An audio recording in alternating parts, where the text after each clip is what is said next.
Hello everyone, wish you all a happy new day. In the middle of a quiet afternoon, Tuna suddenly held her stomach. Her face was pale, sweat poured out like a shower. The intense pain made her unable to call anyone. The whole room suddenly fell into silence. Only the sound of heavy breathing and trembling hands holding her belly, which was more than 5 months pregnant. Memories of the happy days when she first heard the fetal heartbeat in the clinic suddenly flashed past. Now came the biggest fear of a mother's life. Will the baby in her belly still be there? The ambulance rushed away with the sound of the siren. Each passing second seemed endless. Behind the hospital door were a series of questions that no one dared to answer. A small creature was fighting between life and death. Will that creature be able to regain its life? Let's watch this video until the end. The sky was still covered with a thin mist. Tuna put Henry in a small bag, tightly tied a thin scarf to block the sun. She brought her child to Mrs. Tone, a kind neighbor who always helped her look after the child when she went to work. "Grandma, I'll pick you up early at noon," she said, her voice soft, but her eyes still looked back at Henry until she disappeared into the house. Only leaving her child for a few hours made her heart feel empty. On the other side of the village, Alex also woke up very early. He made coffee while pressing the phone to contact his secretary. A familiar voice rang out from the other end of the line. "Mr. Alex, today we will go to inspect the fruit area in the west. I have prepared the documents and samples." "Very good. Remember to bring the new moisture meter. I want to take another soil sample in Area C. There are signs of drying quickly," he said, looking at the clock and making a few more notes in his notebook. Hanging up, Alex stood silently in front of the wide-open window. The pale sunlight covered the red dirt road leading to the village where Tuna and Henry lived. He smiled slightly, imagining the familiar scene. Tuna tying her hair, preparing to go to the garden to pick squash. Henry lying in the cradle watching his mother, his tiny legs wiggling. That image warmed his heart in the chilly morning.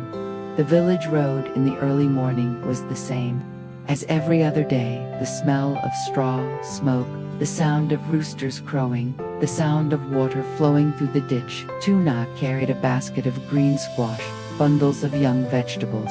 His hands were calloused, but his eyes were still gentle. She thought of Alex, a tall man with a soft but decisive voice, and eyes always filled with concern. "I wonder if he has had breakfast yet, if he still drinks strong black coffee like usual.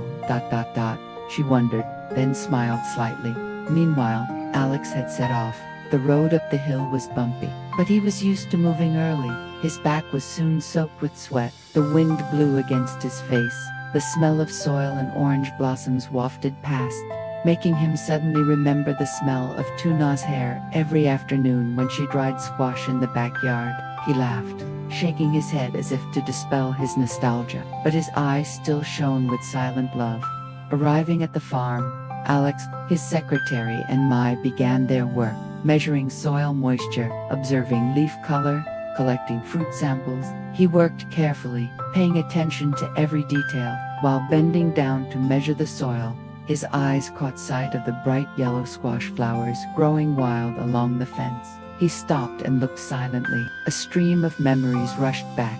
The image of Tuna on the first afternoon they met, standing in the middle of the squash trellis, her gentle smile and soft voice making his heart flutter. Since then, every time the squash flowers bloomed, he felt strangely warm. At the village market, Tuna displayed her goods in a familiar corner. The bustling sounds of buyers and sellers, the sound of bicycles, and laughter blended together to create the early morning music of the village. She wiped her sweat and put the basket of squash back together. Occasionally, she opened her phone to look at the photo Alex sent her the day before. He was standing in the middle of a hill, holding a ripe orange, with the clear sky behind him.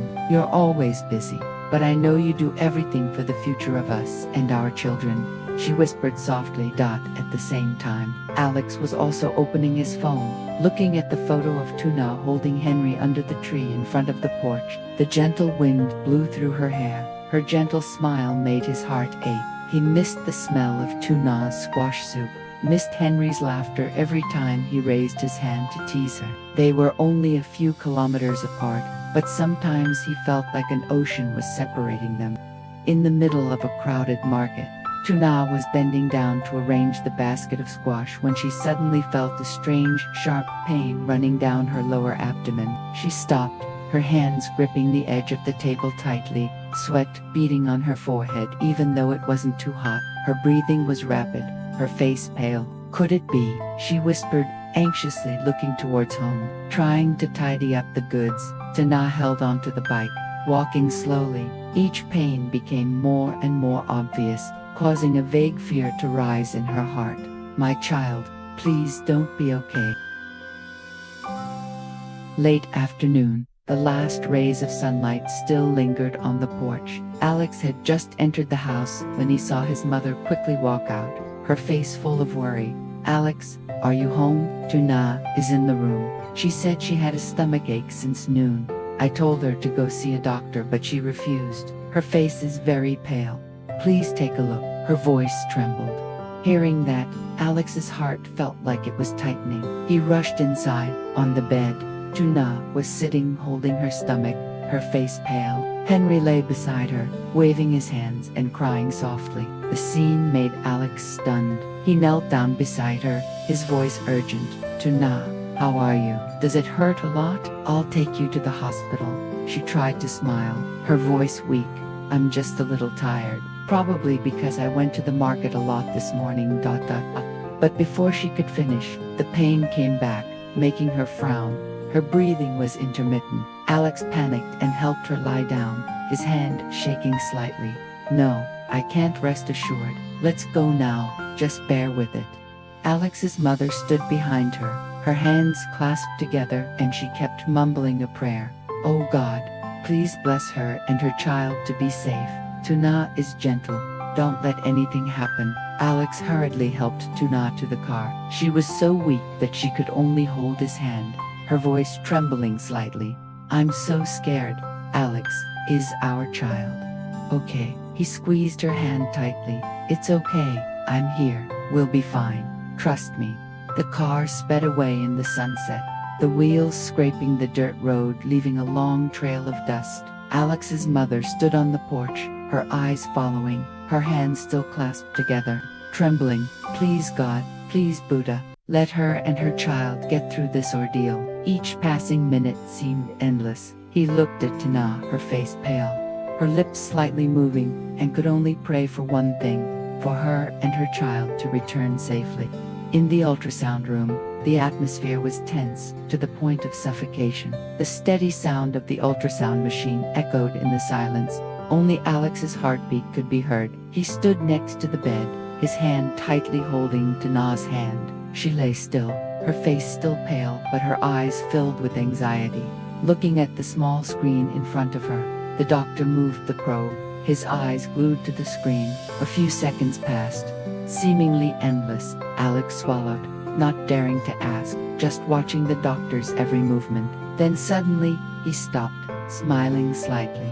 The baby's heart is still beating very well. The baby is fine. The mother is just tired and has slight contractions from overwork. Those words were like a ray of light tearing apart the darkness that weighed heavily on their hearts. Tuna covered her mouth with her hand, tears suddenly flowing. Alex bent down, holding her hand tighter. He heard the tiny heartbeat on the machine, the most sacred sound in his life. The doctor continued, "2Na needs to rest more. Don't do heavy work anymore. Remember to eat enough meals every day, get enough sleep, and keep a comfortable mood. The fetus is still small. You have to take care of it." She nodded slightly, her eyes still red. Alex thanked the doctor repeatedly, his voice wavering with emotion. When the two of them walked out of the room, the hospital hallway was filled with soft light. He wrapped his arms around Tuna, patting her shoulder gently. "Thank goodness, our baby is fine. I was scared of losing both mother and child." Tuna leaned against his chest, sobbing like a child. "I was scared too." The two of them stood silently in the hallway, only hearing the gentle wind blowing through the crack in the door, and the sound of the little heart still echoing somewhere in their minds.